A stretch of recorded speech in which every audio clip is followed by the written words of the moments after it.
So it's an honor to be here. Certainly, thank you, Liam, for the introduction.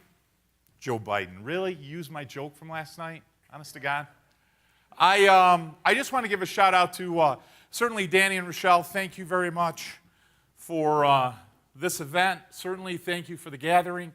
Thank you for the opportunity to share chiropractic to the world. We're live stream on IFCL, which is great. I met Danny. I was honored to be appointed to the board at Sherman College of Chiropractic, the greatest chiropractic college on the planet. And so I'm sitting there next to Chris Kent, who is somebody that I learned from for years. You know, so I'm sitting there, and there's Liam Schubel and Peter Kevorkian and Shane Walker and a few other people, and there's Danny Knowles. I never met Danny Knowles till the first meeting, and he is, after the meeting, no one was really nice to me except for Danny. I got to be totally straight with you on that. And so Danny's like, "Hey, are you hungry?"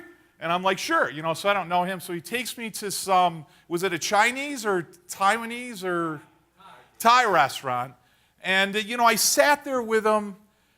And he is the nicest guy I've ever met. He is just this sweet, nice, great guy. And if you guys don't know that or know him, certainly we said today we don't spend enough time. The only problem is I had lunch at that Thai restaurant, and I've had diarrhea for 7 years. And I don't know what they were feeding us, but it's not good. So you get 50 minutes. Somebody says, "Hey, listen, you get 50 minutes and you want to share," and somebody said it's like vomiting. Hopefully you guys might want to pull back.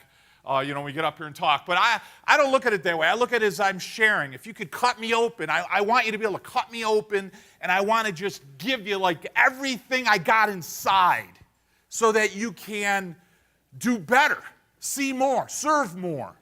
Be more, be bigger, be stronger, have greater communication skills, have greater confidence. Walk into the office so you can influence more people on what we offer as chiropractors. That's what I look at. So my 50 minutes here is like you're going to plug a thumb drive into me. I don't know where you want to plug it in, but if you could plug it in and download, that's what I'm going to try to do here for 50 minutes. So I went to, there's a whole story on how I became a chiropractor, but fast forward, I go to chiropractic school. I go to National College of Chiropractic. I call it National College of Colonics. Unfortunately, it's not a joke. Certainly my experience wasn't. So I was actually in clinic, and I had an applicator in a woman's rectum, and I started standing in there like, what the fuck am I doing? Honest to God. I mean, true story. So I get out of school. I have Elizabeth Boyke is my first practice member, or in this case, patient. She comes in with a heel spur. I got a white coat, stethoscope around my neck. I got an ultrasound unit that I bought in college, and I'm giving ultrasound to her heel spur. And so that was like my first week in practice. So first year doesn't go so well. I'm losing about $24,000 in school, and I go to my parents, and I say, "Listen, I'm kind of, not doing so great, but I'm starting to figure it out. So if you could loan me $24,000, that would be great. And I think by next year I can really start to kick some ass." So, I don't know if anyone's ever borrowed money from an Italian before. Not great. Zeus, you know what I'm talking about? They have people that were the heavies. What did he call himself? The bruiser. So, if you're late on a payment, the interest rates will kill you with Italians, and then, you're walking with a limp if you don't make your payment on time. So not a great thing. So the next year in practice, I do twice as good, so now I'm down $12,000. So, of course, I got to go to my parents. "Hey, Mom and Dad, can you help me?" My dad's like, "Maybe you should get some help." No, I got it. I'm stubborn. I got ego. I got pride. Nobody's going to help me. I'm going to try to figure this out on my own. And then after that second year, a friend of mine was a member of a management company. So coaching, management, mentoring, that was all frowned upon. I thought that was stupid. I thought that was embarrassing. I thought that was a sign of weakness to be trained or mentored. As crazy as that is, because I played football as an amateur. I played in college. I was an amateur fighter, Golden Glove champion. I was a professional fighter.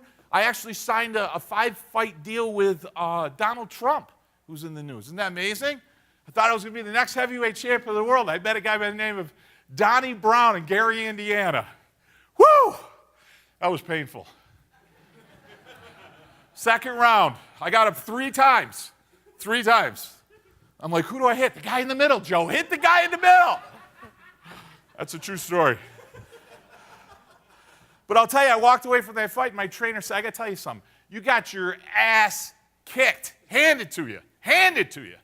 He said, but I don't know of anybody that would have got up after that first right hand. And he goes, and then you got up another time, and then you got up another time. You are one stubborn, persistent son of a bitch. And you will always succeed at whatever you put your mind towards. That's the fire in the belly. That's the conviction that you need as a chiropractor if we're going to change the direction and course of this profession. Yes? So now fast forward, I meet this guy by the name of Reggie Gold.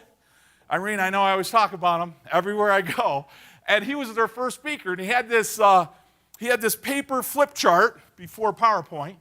And he goes, you got 100 people that walk in your office, 99 get better, 1 doesn't. Who you thinking about on the drive home? And I was thinking about the 1. And he said, because you're treating people. You're not caring for them. And he went in so many other things, and I had no idea what he was talking about. But I was like, this guy's like freaking crazy. I love him. I want to follow him. So he spoke all over. He spoke in Pennsylvania. He spoke in Canada all the time. He went down to Sherman. So then I go down to Sherman. I'm around him in Sherman. I'm like, wow, this guy's unbelievable. Changed my life. So now I start working with some other mentors, and now I start seeing, fast forward several years later, I'm seeing 600 plus people in a day. 1 doctor, 3 front desk staff, Ron Stratton, David Pendleton are 2 Onondaga County police officers. They would direct traffic in the morning and the afternoon shift in my office because one of the biggest problems we had were the traffic issues of people coming in and out of the office. So we stopped it with police officers because we were trying to see. My goal was to see 1,000 people in a day. I couldn't do it. But we have day sheets with 1,200 people on them. Life-changing. Biggest question I get from people, what changed you? What was the switch? Because now I'm a coach and I'm a mentor and I teach people. What was the switch? What changed in you? It's a tough question. You know, so you deconstruct your life. You're like, well, I don't know. I got to go back. And as the years go on, you keep deconstructing. Like, who am I? Why do I have a fire in my belly?